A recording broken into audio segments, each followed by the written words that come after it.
नमस्कार साथियों, ट्रिक वाले इस डिजिटल मंच पर मैं आपका हिंदी मित्र नरेश गोयल आपका हार्दिक अभिनंदन व स्वागत करता हूं। तो चलता है दोस्तों, अपन का पाठ चल रहा था विलोम शब्द, और विलोम शब्द में हम चल रहे थे ऊ के ऊपर, क्योंकि मैंने पहले ही कहा था कि हम अल्फ़ाबेट के अकॉर्डिंग ही चलेंगे। तो देखिए दोस्तों, ये जो शब्द है हमारा उत्साह, शब्द क्या है? उत्साह। उत्साह का जो विलोम शब्द होगा वो अनुत्साह भी होता है और निरुत्साह भी होता है, क्योंकि देखिए उत्साह का तात्पर्य क्या होता है? उद्दधनसा, यानी कि जब हम किसी कार्य को एक जोश के साथ करते हैं वो हमारा होता है उत्साह। लेकिन वही जोश जब ठंडा पड़ जाता है, क्या पड़ जाता है? ठंडा, तो वो क्या बन जाता है? अन्न धन उत्साह। अन उपसर्ग है जिसका अर्थ होता है नहीं। क्या होता है? अर्थ नहीं होता है। और इसको निरुत्साह भी कहते हैं दोस्तों। निरुत्साह का तात्पर्य यही है कि इसमें निर्धन उत्साह। देखिए उपसर्ग है निर और ये शब्द हो गया उत्साह। तो निर का भी अर्थ होता है बिना, अन्न का अर्थ होता है नहीं, अर्थात जिसमें उत्साह ही ना हो, वो होता है अनुत्साह। अगला आता है आपका, देखिए उदय। उदय का मतलब होता है उगना, और अस्त, अस्त का अर्थ होता है डूबना। जैसे अपन कहते हैं कि भाई सूर्य उदय हुआ, यानी कि सूर्य का उदय। और अगर हम कहें कि सूर्यास्त, अर्थात सूर्य धन अस्त, तो सूर्य उदय बोले तो सूर्य उग रहा है, नीचे से ऊपर आ रहा है, बढ़ रहा है। अस्त ऊपर से नीचे, वो होता है अस्त। अब देखिए दोस्तों अगला पॉइंट आता है हमारा उदयाचल। अगर अपन इसको टुकड़े भी करें तो उदय और उदय धन अचल, और ये हो जाता है अस्ताचल, वही हमारा अस्त धन अचल, और ये हो जाता है उदय धन अचल। देखिए दोस्तों, अचल अचल दोनों में कॉमन है, एक उगता हुआ है, एक डूबता हुआ है। तो ये हो गया उदयाचल, ये हो गया अस्ताचल। अगला पॉइंट देखिए दोस्तों, अगर मैं लूं तो ये आता है उदात। उदात का क्या बनेगा? अनुदात। अब कंडीशन तो ये होती है दोस्तों कि उदात का जो पॉइंट है हमारा, ध्यान रखें, शब्द क्या है हमारा? उदात।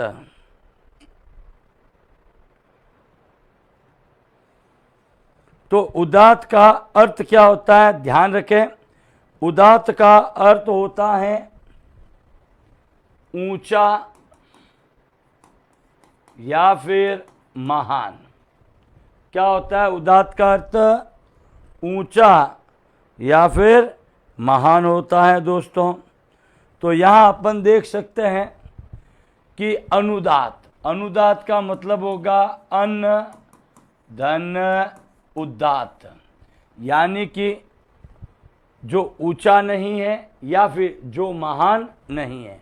दोनों अर्थ हमने लिख दिए है उदात का, कि ऊंचा ऑब्लिक महान। जब हम इसका विलोम करते हैं तो ये हो जाता है अनुदात, अन्न धन उदात, जो महान नहीं है। अगला है आपका उदार। उदार का कृष्ण भी होता है, अनुदार भी होता है। कहते हैं ना उदार हृदय वाला, एक उधार होता है, ध्यान रखना इसमें। ये तो होता है उधार, यानी कि कोई पैसे वस्तु जो हम देते हैं और एक समय के बाद वापस उनसे लेते हैं। लेकिन एक है उदार, कहते हैं ना उदार हृदय वाला, बहुत ही अच्छा हृदय जिसको कहेंगे।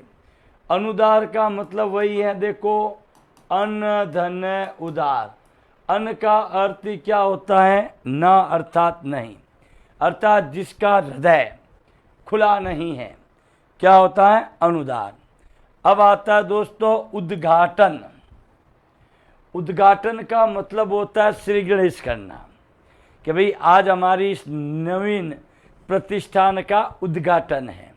और दोस्तों उद्घाटन का क्या हो जाता है? समापन। यानी जिस चीज को हमने आरंभ किया है हमने उसका क्या कर दिया है, अंत कर दिया है। अब उसके बाद में आता है उदंड। उदंड का अर्थ होता है दोस्तों शरारती, जो शैतानी करता है वो उदंडता है। और इसका विलोम हो जाता है विनीत अर्थात विनीत है। विनत या विनीत दोनों एक ही अर्थ है कि एकदम शांत बच्चा, बिल्कुल।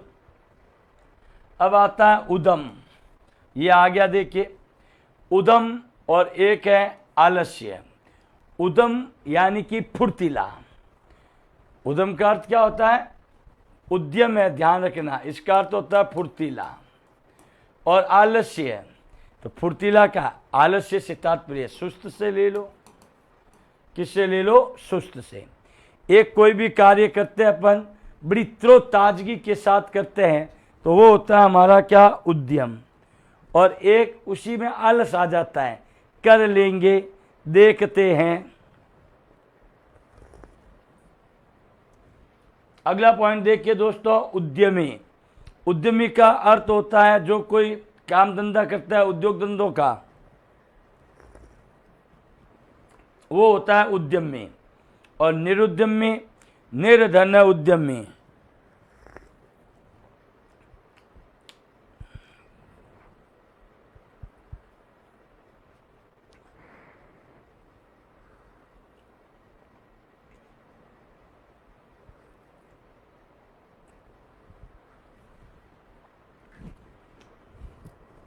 तो दोस्तों हम बात कर रहे थे उद्यमी की, जो कोई उद्योग धंधे वगैरह का जो प्रयोग करता है उसको कहते हैं उद्योग धंधे।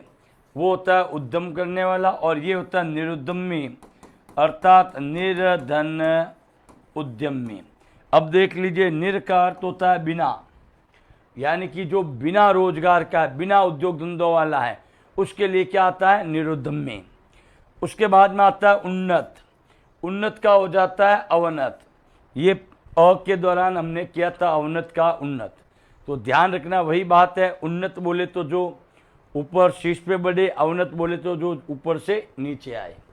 अगला आता है उन्नति। ये आ गया, देखो यहां भी देखो उन्नतन अवनत, जैसे ई की मात्रा लगी, उन्नत में केवल ई प्रत्यय लगा है तो वो बन जाता है उन्नति। हम कहते हैं कि आप उत्तरोत्तर उन्नति करें, यानी कि समय समय यानी जैसे जैसे समय बीतता है वैसे वैसे आप ऊपर बढ़ें।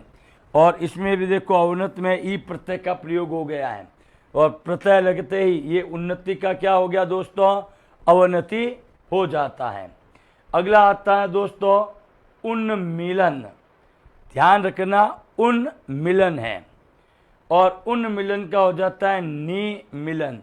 यानी कि इसमें अगर देखें तो उन और क्या लगा, नी, ये नी उपसर्ग लगा है, बाकी मिलन मिलन सेम है। तो ध्यान रखें उन्मिलन। अब बात ये होती है दोस्तों कि ये जो शब्द हमने लिखा है कि भाई उन्मिलन, ये आखिर है क्या, क्या है। मैंने कहा उन्मिलन का अर्थ क्या है, तो उन्मिलन का अर्थ होता है दोस्तों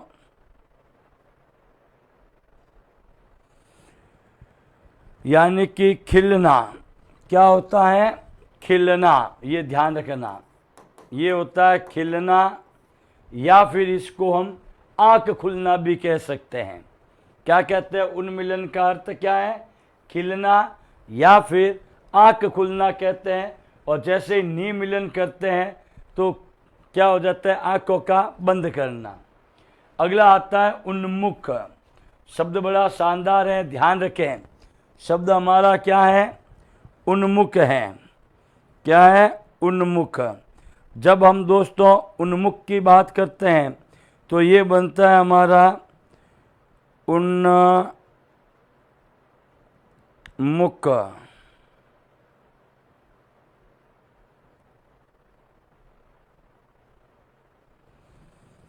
उन्मुख का अर्थ होता है जिसका मुख उस ओर हो, जिसका मुख उस ओर हो। इसका एक अर्थ और भी होता है दोस्तों, वो होता है उत्सुक।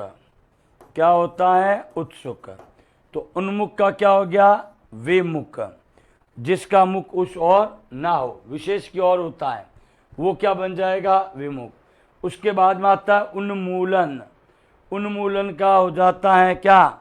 देखिए शब्द बड़ा प्यारा है आपका, शब्द है उन्मूलन, ध्यान रखना। शब्द क्या है? उन्मूलन। उन्मूलन का अर्थ होता है जड़ से उखाड़ देना। उन्मूलन का अर्थ क्या होता है? जड़ से उखाड़ देना। ध्यान रखें, मैं यहाँ लिख देता हूँ उन्मूलन का अर्थ जड़ से उखाड़ देना, वो होता है क्या? उन्मूलन। देखो ध्यान रखना, इस विलोम शब्द के साथ साथ वाक्यांश के लिए एक शब्द के जो पार्ट होते हैं हमने कर लिए हैं, लेकिन उसके अतिरिक्त शब्दों का भी यहाँ अपन बोध कर सकते हैं कि जड़ से उखाड़ देना, उसके लिए सार्थक शब्द होगा, तो वो क्या होगा? उन्मूलन। क्या होगा? उन्मूलन। और इसका अगर अपन करते हैं विलोम, तो विलोम होता है रोपण या स्थापन। जिसको हमने जड़ से उखाड़ फेंका है, अब हम उसको वापस क्या कर रहे हैं? रोप रहे हैं। इसलिए इसको क्या कहते हैं? रोपण, या फिर इसको कहेंगे स्थापन। क्या कहेंगे? स्थापन। तो दोस्तों अगली कड़ी की ओर हम बढ़ते हैं। दोस्तों ये लीजिए, अगला पार्ट आपके सामने आ चुका है। ये अब आता है दोस्तों शब्द है उपकार। उपकार का मतलब होता है कि उपधन कर। उपकार तो होता है पास या सहायक, कर बोल तो करने वाला। यानी कि जब हम किसी अन्य के ऊपर क्या करते हैं? किसी अन्य के ऊपर, ठीक है ना, कोई दया भाव करते हैं, तो वो क्या कहलाता है? उपकार। यानी कि अगर मैं यहाँ कहूँ कि हमने किसी की हेल्प की है, मदद की है, सहायता की है, तो वो क्या कहलाएगा? उसके ऊपर उपकार कहलाएगा। और उपकार का विपरीत हो जाएगा अपकार, क्योंकि अप का अर्थ होता है बुरा, हीन, विपरीत। तो जिसका हमने कार्य किया है वो बुरे के रूप में कार्य किया है, तो वो क्या बन जाएगा? अपकार बन जाएगा। उसके बाद में अगला जो शब्द आता है दोस्तों, वो आता है उपचय। क्या आता है दोस्तों?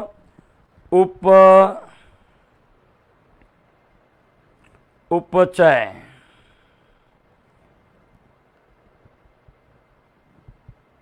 देखिए दोस्तों, उपचय का अर्थ होता है इकट्ठा करना। उपचय का अर्थ क्या होता है? उपचय का अर्थ होता है इकट्ठा करना।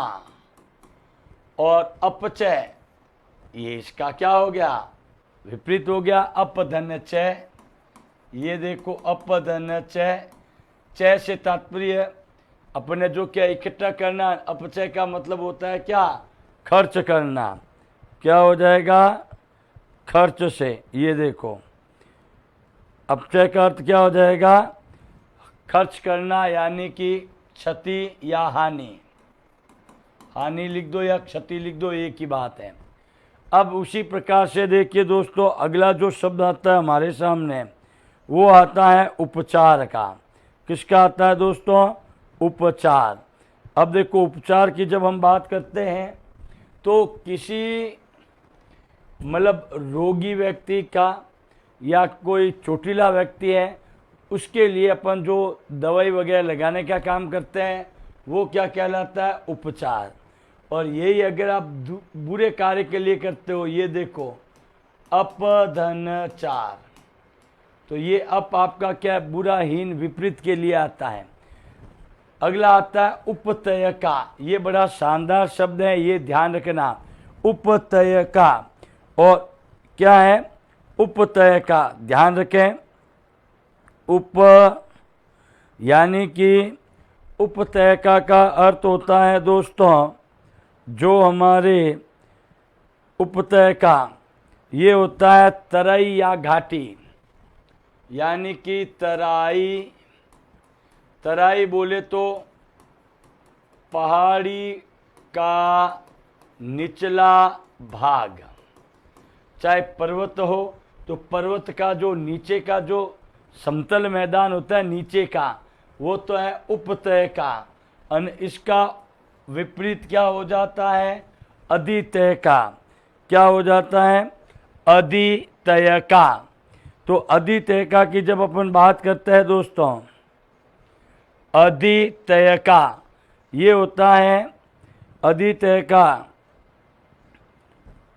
अधितय का अर्थ होता है पर्वत का ऊपर का भाग, पर्वत के ऊपर का समतल भाग, ये होता है अधितय का। कई बार ये पॉइंट आ जाता है, ध्यान रखना कि अधितय का उपतय का, तो इसमें हमेशा ध्यान रखें उपतय का और अधितयता में जो पॉइंट हमारा बनता है,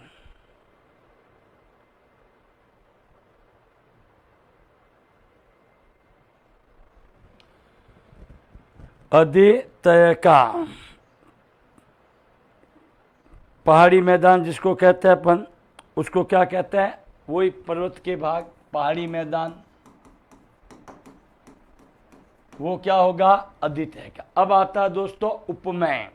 जब हम बात करते हैं उपमेय की, तो दोस्तों उपमा अलंकार के अंतर्गत एक होता है उपमेय और एक होता है उपमान। इसको ध्यान से समझिए। देखिए मैं यहाँ लिख रहा हूँ, एक है उपमेय, एक है उपमान। जब मैं उपमेय की बात करता हूँ तो उपमेय का मतलब होता है जिसकी उपमा दी जाए। उपमान का होता है जिससे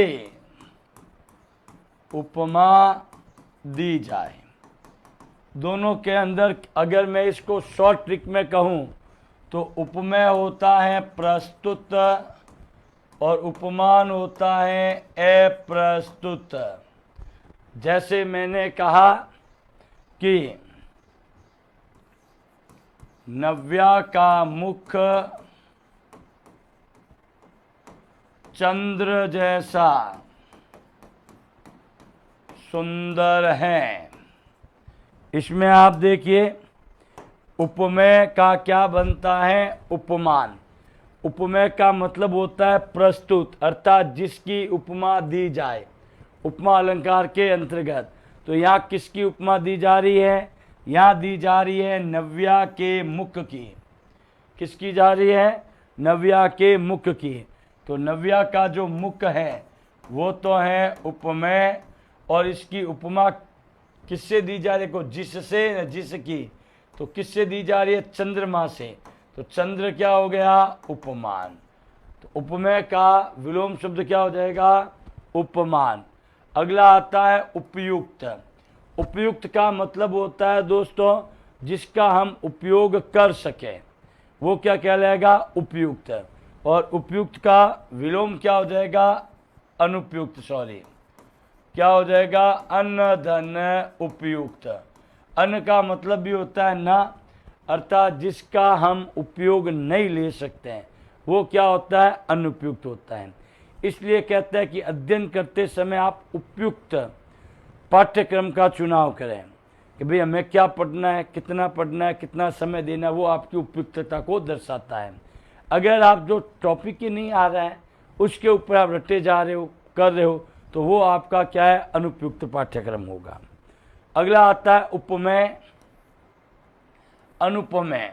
वही बात है, उपमेय का अन्न धन उपमेय, क्योंकि ये जो शब्द है अन्न, अन्न आपका क्या है? उपसर्ग है।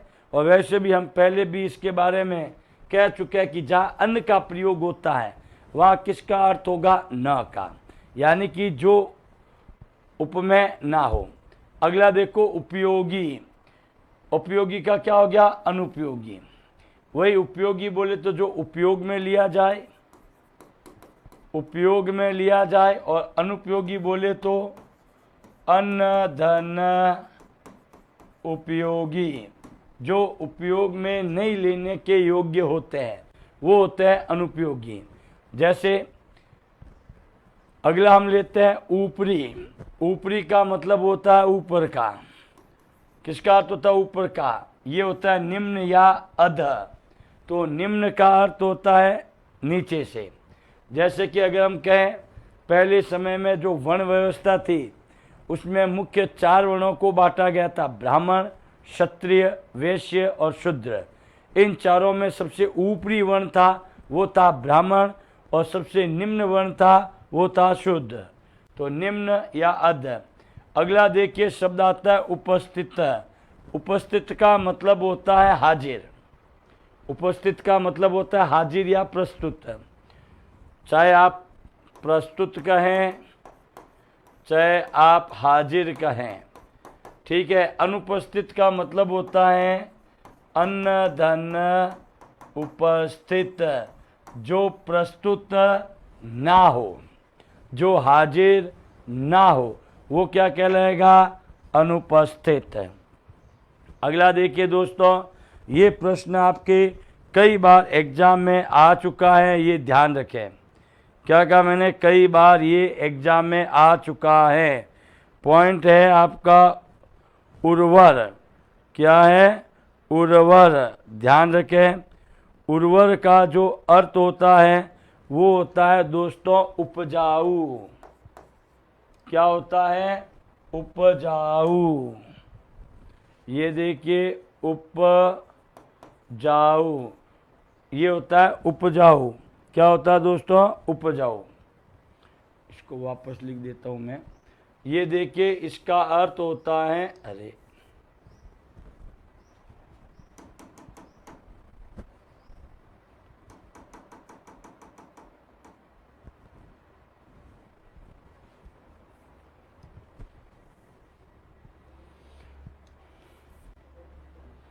उर्वर का अर्थ,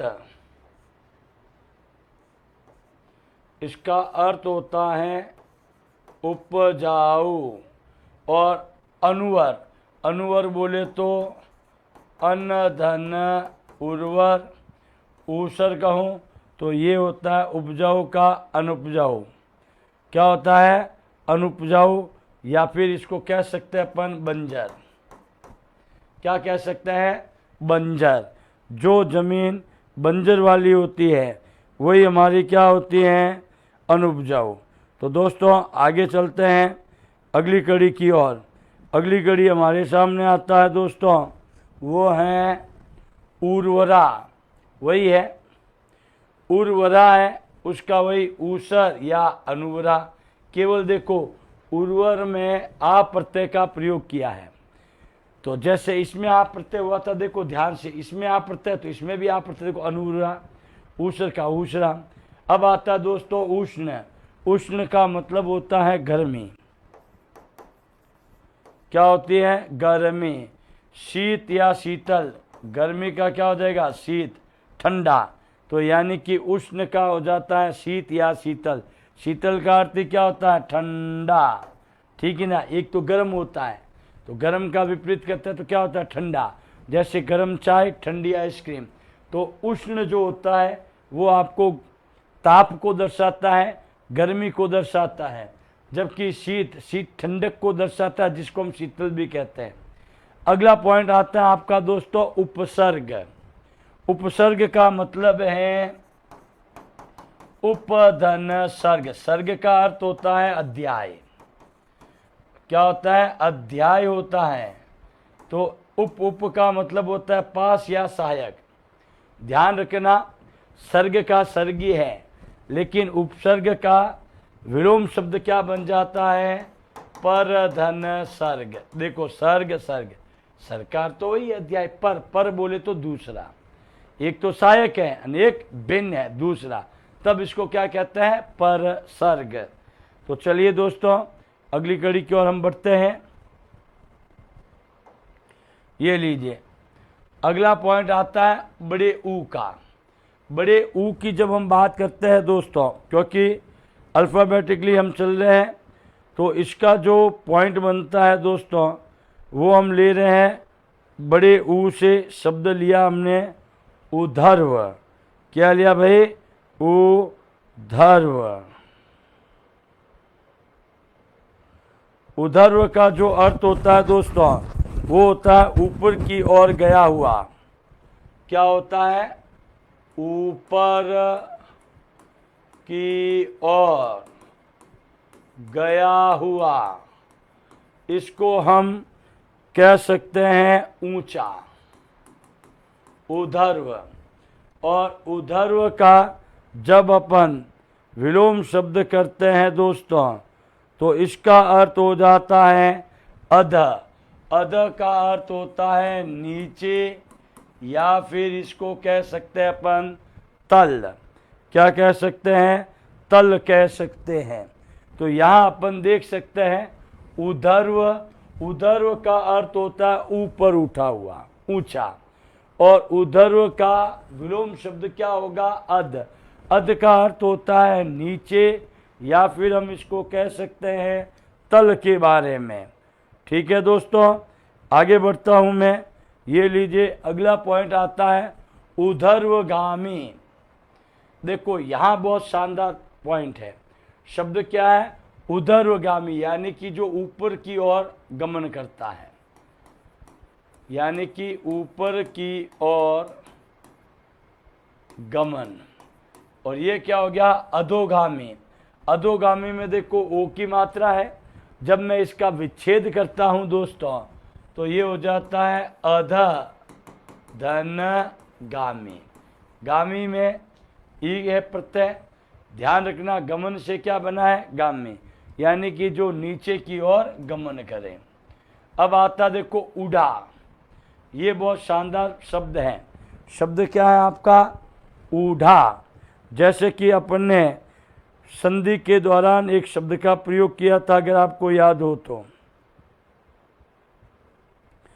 शब्द लिखा मैंने उड़ा। अब देखो उड़ा का जो अर्थ होता है वो होता है विवाहित नारी। उड़ा का अर्थ क्या होता है? विवाहित नारी। इसी के शब्द पर ये बनाता है, अगर आपको याद हो तो, नवोढ़ा। नवोढ़ा का विच्छेद था नव धन उड़ा। जिसकी शादी, नव बोले तो नई, जिसकी शादी नई नहीं हुई है उसको कहते हैं नवोढ़ा। अब देखो यहाँ शब्द क्या दिया है? केवल उड़ा। उड़ा का अर्थ क्या होगा? केवल विवाहित नारी। क्या होगा? विवाहित नारी। और कुमारी, जो शादीशुदा नहीं है। अगर अपन इसको दूसरे रूप में कहें तो ये तो है श्रीमती, और ये क्या है? कुमारी। अब आता देखो अगला पॉइंट री से। अब जो भी अपन शब्द लेंगे वो री से रिलेटेड लेंगे, जो आपको ये बोध कराएंगे इनके विलोम शब्द में। देखो शब्द है रिजु। रिजु का अर्थ होता है सीधा। रिजु का अर्थ क्या होता है? सीधा होता है दोस्तों। अगर मैं इसी को लूं पॉइंट में, तो देखिए रिजु का बनता है वक्र, तिर्यक या कुटिल। क्योंकि वक्र का अर्थ होता है क्या? टेढ़ा। क्या होता है? टेढ़ा। तो सीधा का क्या हो गया? टेढ़ा। अगर मैं किसी सीधे सरल स्वभाव वाले व्यक्ति की बात करूं कि भाई इसका स्वभाव क्या है? अच्छा है, सरल है, तो उसका स्वभाव क्या हो गया? कुटिल। क्या हो गया? कुटिल। अब देखिए अगला पॉइंट आता है हमारा री से। शब्द है ऋणात्मक। ऋणात्मक बोले तो माइनस। और ऋणात्मक का जो शब्द बनता है विलोम, वो बनता है घनात्मक। घनात्मक बोले तो प्लस का। इंग्लिश में कहूँ तो ये हमारा नेगेटिव है और ये हमारा क्या है? पॉजिटिव है। क्या है? नेगेटिव, और ये हमारा क्या आ जाता है? पॉजिटिव। अब आता है ऋणी, यानी कि जो कर्ज में हो। किस में हो दोस्तों? कर्ज में हो। जिसके ऊपर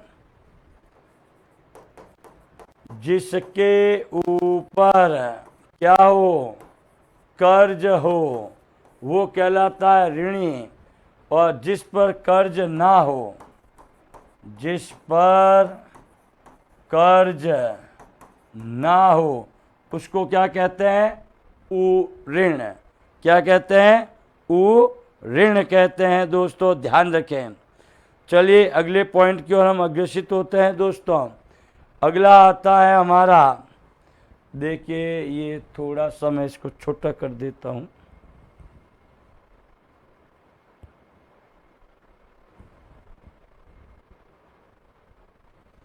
देखिए ये आ जाता है रित। रित का क्या हो जाएगा? अनृत। इसमें ध्यान रखना, ये जो शब्द लिखा हुआ है, रित का अर्थ होता है दोस्तों जब अपन किसी कार्य में लगे रहते हैं, यानी कि अगर एक प्रकार से देखा जाए तो हम ये कह सकते हैं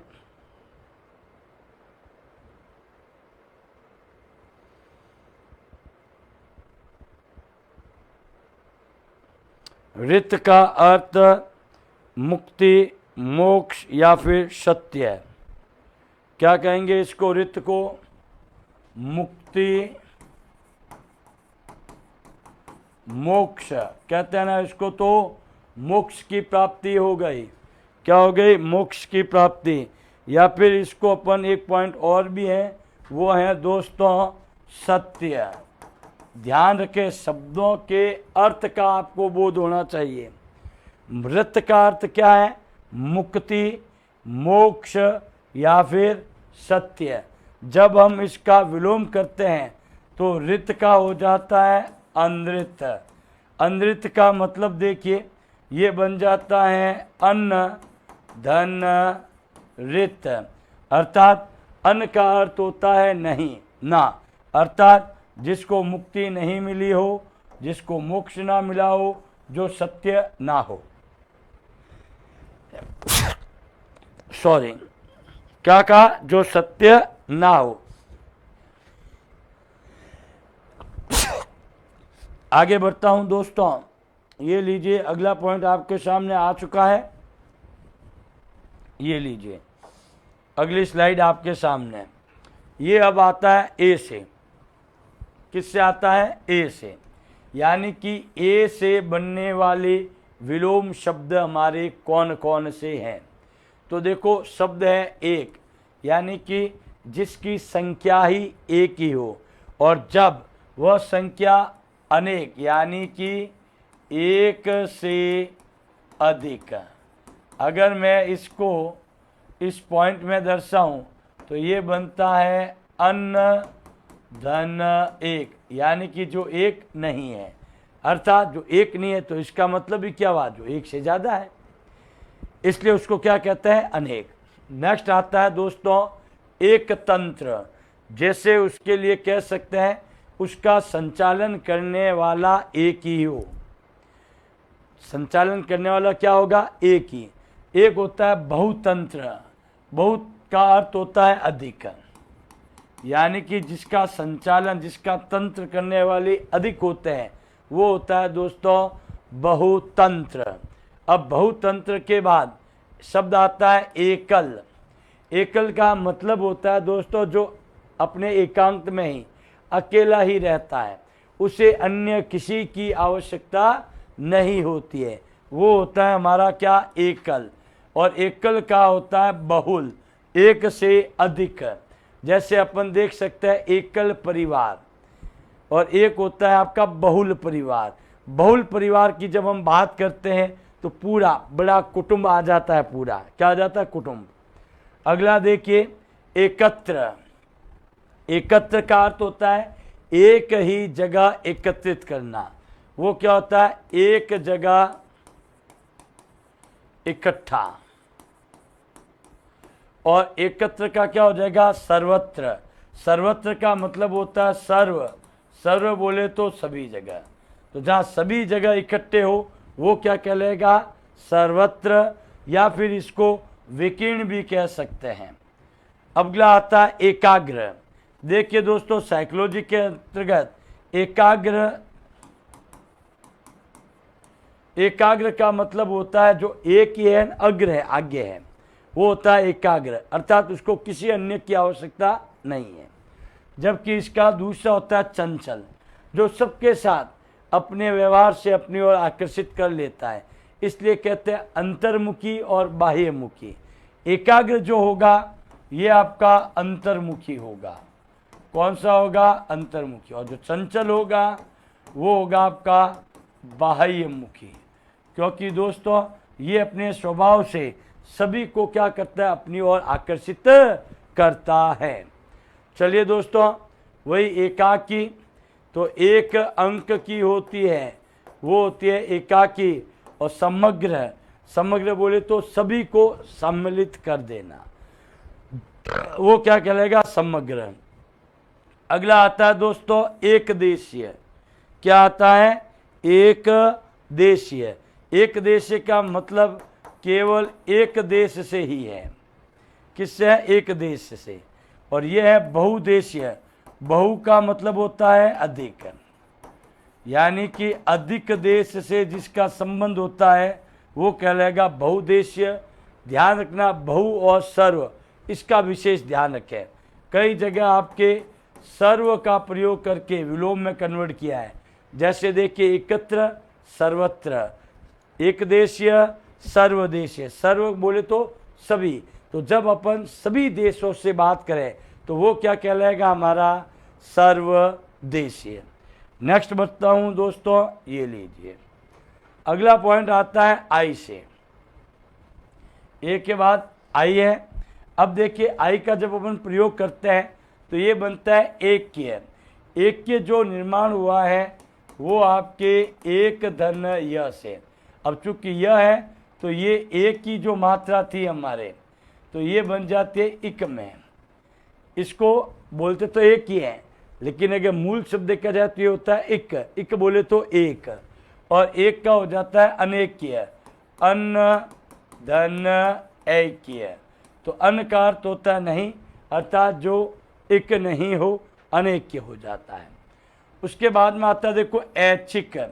ऐच्छिक शब्द में ध्यान रखिए, ऐच्छिक शब्द में आपका मूल शब्द है इच्छा, और इच्छा के साथ प्रत्यय क्या लगा है? इक प्रत्यय लगा है। और जैसे इक प्रत्यय लगता है, ई किस में कन्वर्ट हो जाएगा? आई में। और ध्यान रखें, प्रत्यय की मात्रा ही प्रधान होती है, मुख्य होती है, क्योंकि मूल शब्द की अंतिम मात्रा हमेशा गौण होती है। क्या होती है? गौण। तो आ का इसमें कोई रोल नहीं है, रोल किसका होगा? ई का, इसलिए यहाँ पर ई की मात्रा लगी। अब देखो ऐच्छिक। ऐच्छिक का मतलब होता है इच्छा के अनुसार। क्या होता है? इच्छा के अनुसार। जैसे कि कक्षा 10th करने के बाद जब आपके लिए 3 बिंदु रखे जाते हैं, विज्ञान वर्ग, दूसरा वाणिज्य वर्ग, तीसरा कला वर्ग, तो इन तीनों में से जिस भी वर्ग में आप एडमिशन लेते हो तो उसमें आपको विषय का चुनाव करना पड़ता है। एक तो होता है अनिवार्य विषय, जिसको हम कहते हैं लैंग्वेज। हिंदी और अंग्रेजी तो आपको लेनी पड़ेगी, चाहे आपकी इच्छा हो चाहे ना हो, इसीलिए हर जगह हिंदी और इंग्लिश का रोल रहता है। दूसरा होता है ऐच्छिक। आपके सामने ये इतने विषय हैं, इनमें से आप कोई भी 3 विषयों का क्या कर लें? चयन कर लें।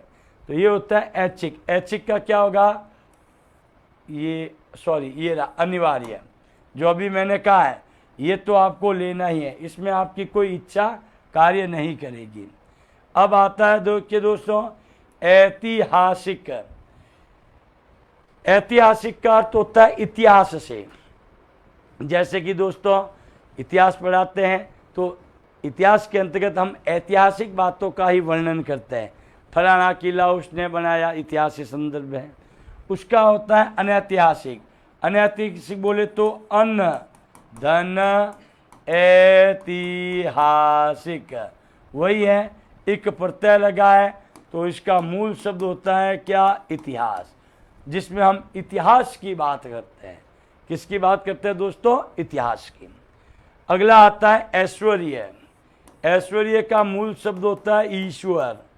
ईश्वर धन्य कहते हैं, जब ईश्वर की कृपा होती है तो व्यक्ति माला माल हो जाता है, धनवान हो जाता है।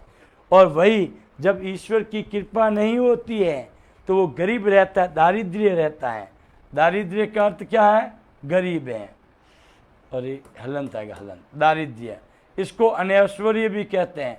अनैश्वर्य बोले तो अन्न, धन, ऐश्वर्य, जिसके ऊपर ऐश्वर्य ना हो।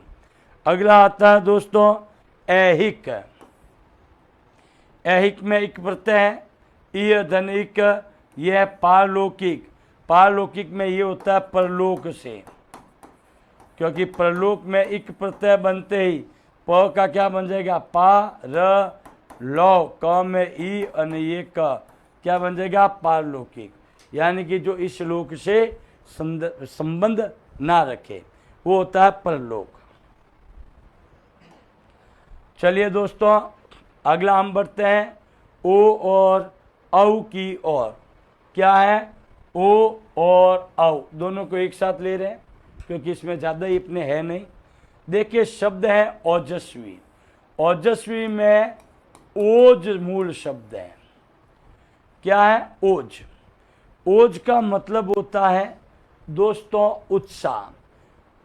जैसे कि कहते हैं कि उसके चेहरे का ओज, यानी उसके चेहरे का निखार, उसके चेहरे का प्रकाश, वो होता है ओज। एक होता है निस्तेज।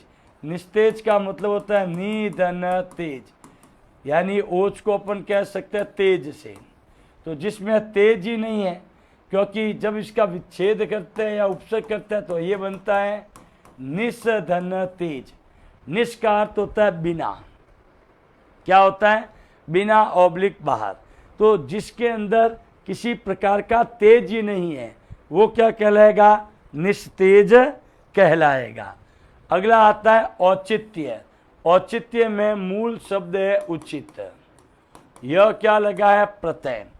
जैसे यह प्रत्यय लगता है दोस्तों, हमेशा ध्यान रखना कि यह प्रत्यय लगता है तो मूल शब्द का अंतिम वर्ण क्या हो जाता है? आधा। अब देखिए यहाँ पर ऊ से शुरुआत हो रही है तो ऊ किस में कन्वर्ट हो गया? औ में। तो उचित जो होता है उसके लिए होता है क्या? औचित्य। शब्द क्या बन गया? अनौचित्य। अनौचित्य के जब अपन टुकड़े करते हैं तो ये बनता है अन्न धन उचित। ठीक है, अन्न धन उचित धन, यह प्रत्यय अनुपसर्ग है। यह अनुपसर्ग है, यह प्रत्यय उचित क्या है? मूल शब्द है। तो जो उचित ना हो, क्या कहा?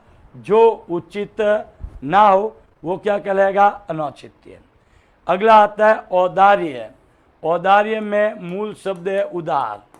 उदार धन यह, तो ये हो गया अनौदार्य। अन्न धन औदार्य, जिसमें उदारता का भाव ही ना हो वो होता है अनौदार्य। क्योंकि यह प्रत्यय का प्रयोग है दोस्तों, यह प्रत्यय का प्रयोग होने के कारण ही ये आपका ऊ का क्या बना है? औ में कन्वर्ट हुआ है। अगला आता है औपचारिक। औपचारिक में मूल शब्द है उपचार, धन इक प्रत्यय, और इसका बन जाता है अनौपचारिक। तो ये होता है अन्न धन उपचार धन इक। देखिए औपचारिक में केवल हम सामने वाले को ये दर्शाने का कार्य करते हैं कि भाई हमने उपस्थिति दी है, और अनौपचारिक में उपस्थिति नहीं दर्ज कराई जाती है। आपको ये एहसास दिलाना पड़ता है हम आपके साथ हैं, हम काम में काम चला रहे हैं। तो ये होता है अनौपचारिक। उसके बाद में अगला जो शब्द आता है दोस्तों वो आता है औरस। औरस का क्या हो जाएगा? नारायज। क्या हो जाएगा? नारायज। तो दोस्तों ये था हमारा। एक बात और है दोस्तों, ध्यान के औरस और नारायज। नारायज में देखो नारायज, ना धन राय धन ज, ठीक है ना। तो यहाँ अपन देख सकते हैं कि ओ और औ से जो हमारे सामने विलोम शब्द थे वो हमारे क्या होते हैं? पूर्ण होते हैं। वापस से एक बात कहूँगा दोस्तों, यहाँ आपकी एक चीज़ और है, अन्न, चाहे ये अन्न हो चाहे ना हो चाहे सर्व हो, ये ध्यान रखना। सर्व का प्रयोग अब आपके आ चुका है। तो ये अमूमन जो उपसर्ग है इनका प्रयोग करके आप विलोम शब्द का निर्माण कर सकते हैं। एक चीज विशेष है और ध्यान रखें कि जब हम बात करते हैं यह प्रत्यय की, जब आपके शब्द में यह प्रत्यय लगे, क्या लगे, यह प्रत्यय लगे, यह प्रत्यय लगता है तो ध्यान रखना मूल शब्द का अंतिम वर्ण क्या हो जाएगा, अर्ध हो जाता है। इसका आप विशेष ध्यान रखें। यह प्रत्यय आते जैसे देखिए औचित्य, इसका मूल शब्द उचित था, बाकी जो स्वरों का जो परिवर्तन है, अ का आ, उ या उ का औ, ई या ई का आई, ये प्रयोग तो आपके पहले की भांति ही होगा। तो दोस्तों इसी के साथ अपना ये ओ औ तक का जो पाठ था वो होता है समाप्त, और इसी के साथ मैं अपने शब्दों को देता हूँ विराम, ताकि नए वीडियो के साथ उपस्थित हो सकूं। जय हिंद, जय भारत।